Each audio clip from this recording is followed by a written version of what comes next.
do. I hope Maguire plays well tonight. I hope Luke Shaw gets on the pitch and plays well tonight.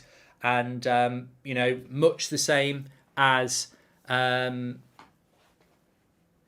Varane was superb last night. Eriksen was superb last night. And that's what you're up against. Even if you play well for England, you're not getting your place back at United because it's a different environment. And also, you might play well for England, but Varane was superb last night. Eriksen was brilliant last night.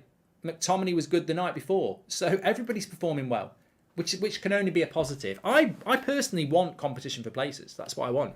Maguire thinks he's back. He's like the Terminator, says Sain Miasi. I'll be back, the Terminator. Well, somebody in the chat earlier before I went live said he's not the Terminator, he's the Turdinator, which I thought was a bit harsh. But look, he's got to be patient, says Chelsea, the way he will have game time. He will. And I think that, I'm tempted to, sod it, let's do it, right? Let's do this. This will be interesting for you. I think some people just don't understand that football opinion is objective, subjective, and will change based on evidence. That's just the way it is. And it would be very easy for me as somebody who doesn't actually think that Maguire's the right sort of centre-back for Manchester United anymore. I think he suits a Southgate team. I think he suits a team that plays a little bit deeper. But he's a good centre-back. But it'd be very easy for me to say, you're never getting back in the team, you're crap, this, that and the other. But the reality is he's the third choice centre-back. And if he plays well tonight, that's good for Man United. But nobody is changing. I think the message just has to be, McTominay's playing ahead of Casemiro because he's playing well. Varane and Martinez are playing ahead of Lindelof and Maguire because they're playing well. Malacia's playing ahead of Luke Shaw because they're playing well. It doesn't mean Luke Shaw's shit. It doesn't mean Maguire's shit. And it certainly doesn't mean Casemiro's shit. It's just a manager that we haven't had this for 2 years, basically. We haven't had a manager that doesn't have favourites. We haven't had a manager that picks people on form and is loyal to that form.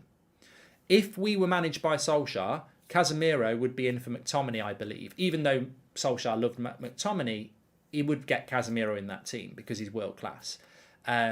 He'd be picking Shaw over Malacia even if Shaw played badly. He'd find a place for Maguire because he had favourites.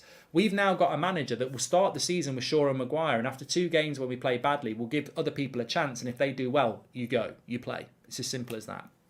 But I don't know whether anybody read this. It was in an article from the BBC after Scott McTominay played well for Scotland on Wednesday night. And basically, this journalist had an indirect at me. He may as well named me. I don't know why you have to be so vague about it. He said, Scott McSideways was the main reason why Manchester United was failing, was the gist. He's a championship player, a headless chicken. He couldn't run a burger joint, not to mention the United midfield. The mere fact that he was anywhere near the team boiled the blood of the presenter. It was a 10-minute deconstruction viewed by 161,000 people with 3,300 likes and 0 dislikes.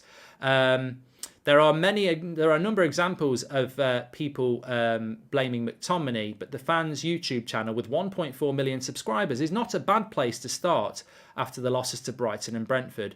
Mark McTominay was criticised. And I'm like, that's fine. That's absolutely fine. And I can't hide from the fact that I've given McTominay shit. I have. And I basically thought he was pretty shit last year, and I still stand by it. But I can't stand the whole my farts don't smell in the lift attitude. If that's proper journalism, why have you not spoken about what we've said about McTominay since the Brentford game, where he's had good scores in every game? Oh no, that's an article written on Wednesday night about our opinion on McTominay after Brighton and Brentford and for most of last season. What about the million views that we've had for the Liverpool game or the Arsenal game where McTominay played well and McTominay got a good player rating? This is it. This is the bitterness you get within reporting and so-called highbrow media now. They can't stand this open honesty where I've got no bit of paper in front of me. I haven't spent a morning with a jug of coffee rewriting my article because I've been to bloody journalism school. This is raw fan opinion. And it's not scripted. So you watch a game of football and you instantly give your opinion. You're not sat there with your little notes and your Google and your Wikipedia getting it right because that's what your professor taught you when you were 18. No, this is real life, mate. And if you're going to write stuff, fine. But that's outdated.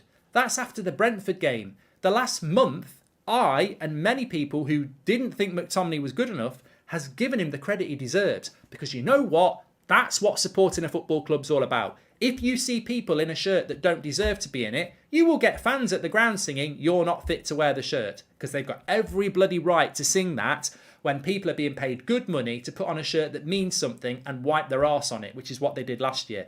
But the minute you start performing in that shirt, it doesn't matter what past you've got, you will be given the praise you get. That's what support is. That's what support is. And that is the message that needs to go to Luke Shaw, Victor Lindelof, Harry Maguire.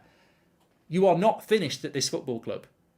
People may have opinions that, would I sell Maguire tomorrow? If a good offer came in, yes, I probably would.